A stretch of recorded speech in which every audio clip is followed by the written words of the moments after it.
6,5 milyonluq naborumuzni 4 milyon 300 podpishchiklar. Bu dastavkamiz xudo xolasa Urganch tumanida bo'ladi. Shkafini, belanchakini, hamma narsasini zo'ridan terib berdik. Videoni ko'rib tursanglar tushuntiraman bir qator. Beshikimiz Xiva beshik, ichi 2 qator tengli ko'rpachalari, tulini zo'rindan, beshikni zo'rindan qo'yiladi. Shu komplektning ichida zaychik naborimiz hamma vaqtning o'zgargan varianti, ichini vajlari hammasi komplekt bo'ladi. Shezlongimiz zo'r shezlong, xadinokimiz teylari damir, bo'ylari baland past bo'ladi, muzikalari bor, orqasining ruchkalari ichida bo'ladi. Kolyaskamizning eng zo'ridan tanlab berganmiz ina, amortizatorlari bor, ichiga 2 bolaga bemalol ishlatsangizlar bo'ladi. Kichkina bo'lib yig'iladi, ruchkalari elde orqa o'tib qaytadi.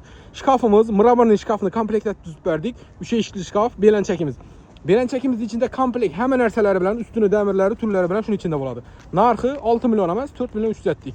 Endi ko'p klientlarimiz bilmay turibdi, manzilni tushunmaganlar uchun har safar videoda takrorlab turibman. Agar dim topa olmasangizlar, telefon qilinglar.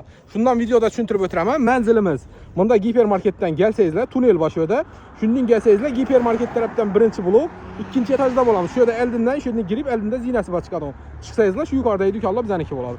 Shundan topa olmasangizlar, nomer qo'yaman, telefon qilinglar, manzilni tushuntiraman. Dastavkamiz bepul. Dastavkamiz bepul. Bonuslari, podarkalari, dastavkalar bilan qilib beramiz обязательно.